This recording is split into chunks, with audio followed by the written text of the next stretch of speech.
Oh my goodness, everyone. I am so excited to be doing this week's live video. And I'm also a little bit nervous because I hope the internet here is reliable. So just last week, I was talking about our longing for beauty, and specifically my longing to travel and see beautiful places. And then here I am, exactly 1 week later, here in Puerto Rico. I can't believe that it actually happened for me to come here, and I'm so glad that God worked it all out. So because this is a unique video setting, and just because it's a little bit different, I decided to do a unique video this week. I'm going to answer a few questions that I've heard from people, and I'm also going to share a poem that kind of ties those thoughts together. So the first question I have received is, why am I doing these videos at 7:07 p.m. on Mondays? And the easy, practical answer is that it's the only real day and time that I can commit to doing these poems consistently.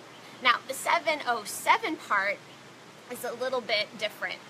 I plan to start at 7 usually, and I take a couple minutes to just relax, to think, sometimes to pray, and then also to oftentimes yell at my kids to stop making so much noise in the background because I'm about to start. And the other reason why I typically shoot these videos at 7:07, besides being a little bit catchy and hoping that you'll make it easy for you to remember, is because the number 7 is a cool number in the Bible. It's actually used over 700 times, and that's not counting the times when it's used as apart from 7, like 70 or sevenfold.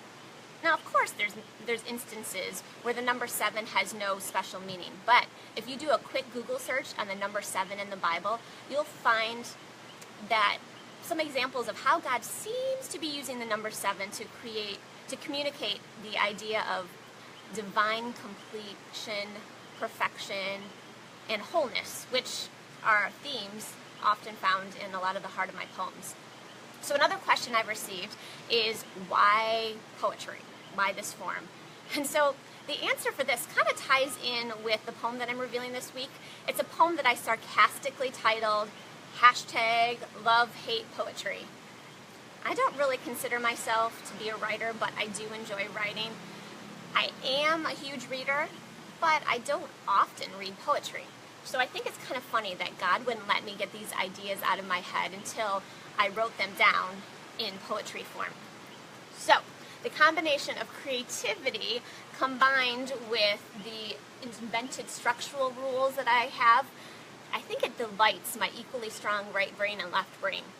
So yeah, I kind of enjoy poetry now, but I often and sometimes make fun of it at the same time. And so this poem was one of the ones I wrote when I first got started. Because, you know, poems can be wishy-washy. They can be cutesy and corny, and they can also be overly serious and so crazy deep that my head just hurts trying to figure it out. They can also be snobby and sacrifice meaning for the sake of alliteration or following structural rules. I don't want people to be distracted by those things, and I want people to like my poems and be encouraged by them. But here's the part that I have to remember. These poems are ultimately between me and God. I mean, I do feel like He wants me to share them with you, and I'm happy to do that. Also, admittedly, a little bit terrified because what if no one cares? Regardless, at the end of the day, I can't forget that He is my primary audience. So, with that introduction, I'm going to read the poem that I wrote. And really fast, if you want a quick view of, here's San Juan, Puerto Rico. I'm going to read the poem to you. #LoveHatePoetry. Am I supposed to understand this? Is this what was meant? Trying to be clever? Messing with my mind? Why so vulnerable? Oxymorons of oversharing and alliteration abound. A glimpse of the soul, do I really need to know?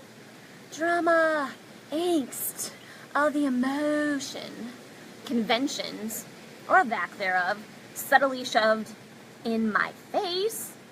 Cutesy, corny, all chasing a whim, a faint puff of hope. Possibly, perhaps, could it matter? Make a difference somehow? To someone? besides me, relatable or not, just for me and you. Is that okay? I love hate poems. Poetry doesn't judge itself. So another question that I have gotten, or at least alluded to, is why are my poems faith-based? Well, the answer to that is that my faith is ultimately at the core of who I am. I have an imperfect faith, a real faith, a hopefully loving faith. And I contend that Christians can believe that Jesus is the only way. A divisive claim, but at the same time, love deeply and compassionately, hopefully painting a more accurate picture of Jesus. People have also asked this question: why am I sharing these poems in video form instead of trying to get them published? The real answer is that I honestly just don't know that much about publishing, or really felt led to go that route yet. I mean, do people really read poetry books nowadays? I honestly don't know. And if I had to choose, I'd say I'm more of a speaker than an author anyways, and I've received encouragement from people in that regard. I feel like my poems have so many stories, and I just can't wait to share them with you. And I also think it just makes them a little bit more meaningful. Even more importantly, a live video, any video, but especially a live one, doesn't let me hide behind a published page.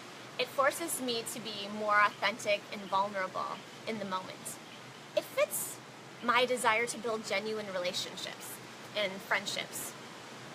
And another added bonus, I guess you could say, is that it also challenges me to not seek approval from others and get caught up in that Facebook trap of seeing how many likes or shares or views that I have or don't have. So, last question, and then I'll sign off. What am I expecting to happen next? Well, in regard to being here, I'm kind of hoping to maybe run over to the ocean and dip my toes in just one more time tonight before I go to bed. But on your end, I guess I'm just hoping that you'll be encouraged by these poems and that maybe they'll be impactful to you in some way. I just really love hearing from you, so thank you for all of your encouragement, and I look forward to seeing you all next week. This is me signing off from Puerto Rico. See you next week back at Boring Old Home. Bye. Bye for real.